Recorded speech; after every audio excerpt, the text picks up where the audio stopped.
बिस्मिल्लाहिर्रहमानिर्रहीम। Welcome back to my channel.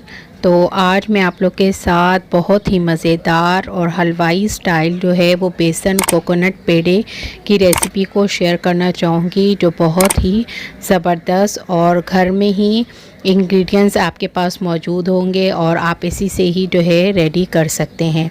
तो recipe आइए सीखते हैं। सबसे पहले मैंने यहाँ पे एक पैन ले लिया है और पैन में जो है मैं इस चम्मच से जो है मेजरमेंट करके 2 टेबलस्पून जो है मैंने इसमें घी का शामिल कर लिया है। यहाँ पे घी जो है वो गर्म हो गया है, बिल्कुल लो फ्लेम पर आपको काम करना है यहाँ पे।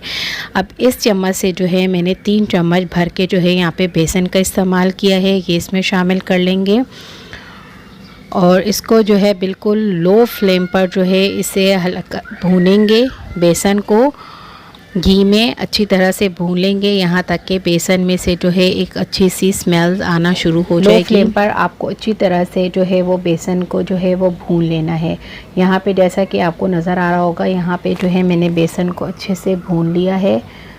तो अब मैं जो है इसमें 1 टेबलस्पून जो है वो और घी का यूज़ कर रही हूँ और थोड़ा सा और जो है अब यहाँ पे इसको लो फ्लेम पर अच्छे से भून लेंगे बेसन को।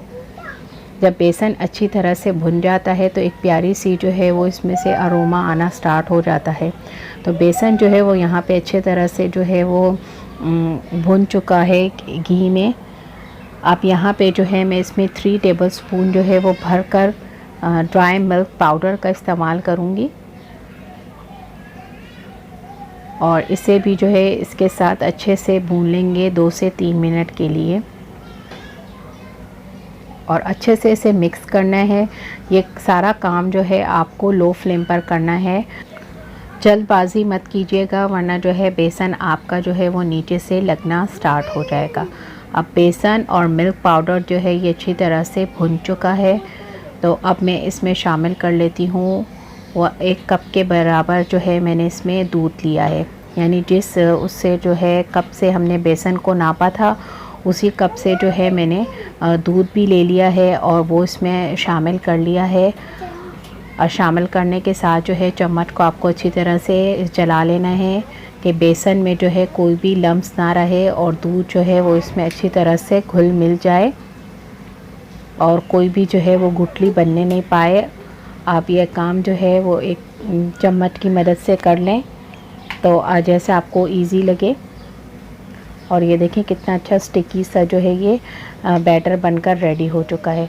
तो यहाँ पे मैं शामिल कर लूँगी ड्राई कोकोनट पिसा हुआ और उसके बाद जो है 1 कटोरी भरकर जो है मैंने इसमें पाउडर शुगर का इस्तेमाल किया है। ये वही कटोरा है जिससे जो है मैंने भरकर बेसन को नापा था, दूध को नापा था, उसी के साथ ही मैंने यहाँ पर पाउडर शुगर को भी इसी से ही नापा है। ये सारी चीज़ें जो है ये इक्वल ही जाएंगी इसमें। अब पाउडर शुगर को जो है वो अच्छा से इसमें मिला लेना है कि सारा मॉइस्चर जो है वो शुगर का जो है वो ख़त्म हो जाए। तो आपको जो है लो फ्लेम पर इसे और मज़ीद 5 मिनट के लिए जो है इसे भूनना होगा और सारा मॉइस्चर जो है वो शुगर का ख़त्म करना होगा। इसमें से मॉइस्चर ख़त्म हो जाएगा तो बहुत ही मज़ेदार और लजीज सा जो है ये बेसन कोकोनट पेड़ा बनकर रेडी हो जाएगा। तो यहाँ पे 1 टेबलस्पून मैंने इसमें देसी घी का इस्तेमाल किया है। इसमें जो है खुशबू भी इससे अच्छी आएगी और टेस्ट भी जो है वो इससे काफ़ी बेहतर और लाजवाब आएगा। इसे अच्छी तरह से मिक्स करने के बाद अब ये मिक्सचर जो है हमारा बनकर रेडी हो चुका है और यहाँ पे जो है फ्लेम को ऑफ़ कर लेंगे और इसे रूम टेम्परेचर पर आने देंगे। तो यहाँ पे जो है मैंने थोड़ा सा जो है वो हाथों को ग्रीस कर लिया है ऑयल से और ये मिक्सचर जो है हमारा अच्छे से ठंडा हो चुका है।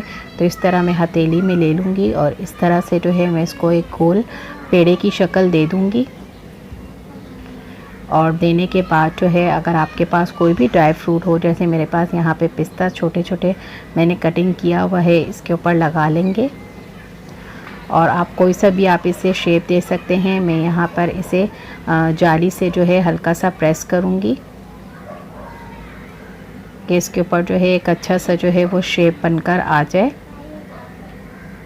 और ये देखिए ये पेड़ा एक पेड़ा हमारा बनकर रेडी हो चुका है। अब इसी तरह से बाकी के पेड़े भी हम जल्दी जल्दी बना लेंगे। बहुत ही इजी और सिंपल वे है ये पेड़ा बनाने का। ज़बरदस्त और लाजवाब बनकर रेडी होते हैं, बहुत ही कम सामान में और बहुत ही कम टाइम में जो है ये बनकर रेडी हो जाते हैं। और यहाँ पे जो है सारे बेसन कोकोनट पेड़े बनकर जो है वो रेडी हो चुके हैं। तो अगर आज की वीडियो आप लोग को पसंद आई है तो प्लीज़ लाइक, शेयर और सब्सक्राइब करना मेरे चैनल को मत भूलिएगा। दुआओं में याद रखिएगा। नेक्स्ट वीडियो के लिए इजाज़त दीजिए। ओके, अल्लाह हाफिज़।